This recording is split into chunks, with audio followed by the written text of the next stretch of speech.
सनातन धर्म में क्यों लगाते हैं तिलक? क्या आपने कभी सोचा है हिंदू धर्म के लोग माथे पर तिलक क्यों लगाते हैं? आखिर क्या है इसका महत्व?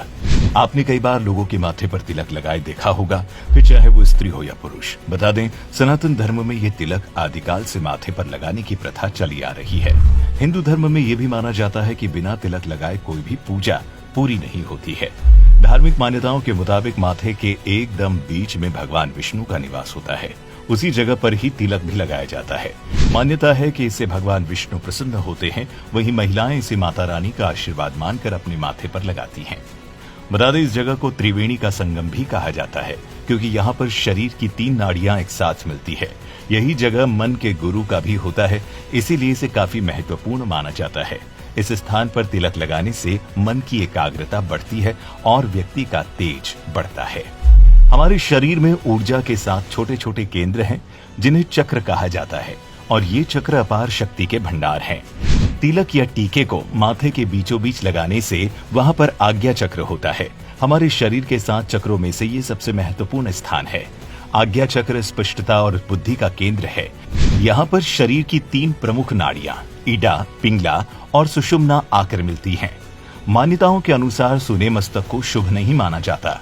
माथे पर चंदन, रोली, कुमकुम, सिंदूर या भस्म का तिलक लगाया जाता है।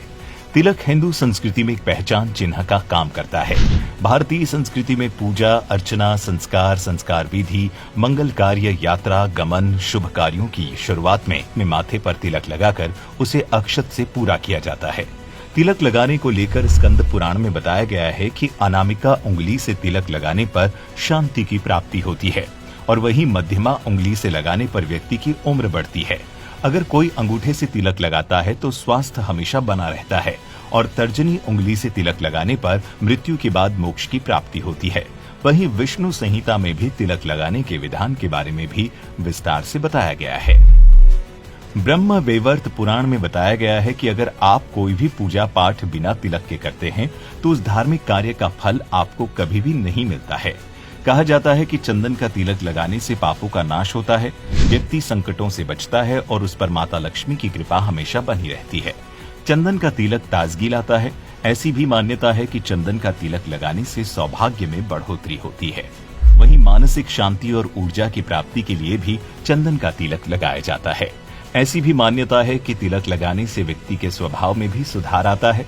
वहीं केसर का तिलक लगाने से सात्विक गुणों और सदाचार की भावना बढ़ती है। इससे बृहस्पति ग्रह का बल भी बढ़ जाता है और भाग्य वृद्धि भी होती है। क्या आपने कभी ये सोचा है कि तिलक लगाने के बाद माथे पर चावल क्यों लगाए जाते हैं? गौरतलब है कि पूजा के दौरान माथे पर कुमकुम का तिलक लगाते समय चावल के दाने भी जरूर लगाए जाते हैं। शास्त्रों की बात करें तो चावल को हविष्य यानी हवन में देवी देवताओं को चढ़ाने वाला शुद्ध अन्न माना जाता है। एक और मान्यता के अनुसार चावल का एक अन्य नाम अक्षत भी है। इसका अर्थ कभी क्षय ना होने वाला है या जिसका कभी नाश नहीं होता है। तभी तो हम हर खास मौके पर चावल जरूर बनाते हैं। दरअसल ऐसा माना जाता है कि कच्चे चावल व्यक्ति को सकारात्मक ऊर्जा प्रदान करते हैं।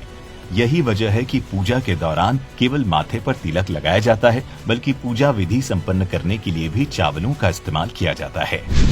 आमतौर पर जब आप किसी को तिलक लगाए हुए देखते हैं तो आपके मन में एक सवाल उठता है कि आखिर तिलक लगाने से क्या फायदा मिलता है? कहीं इसे केवल दिखावे के लिए तो नहीं लगाया जाता है?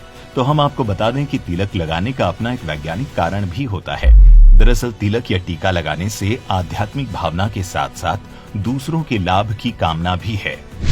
आमतौर पर लोग कुमकुम, मिट्टी, हल्दी, भस्म और अक्षत का टीका लगाते हैं। कुमकुम का तिलक लगाने से आकर्षण बढ़ाकर स्फूर्ति वाला बनाता है।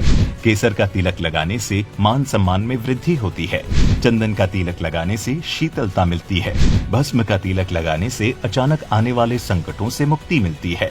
वहीं कुछ लोग अपने तिलक को दिखाना नहीं चाहते हैं तो वे जल से माथे पर तिलक लगाते हैं।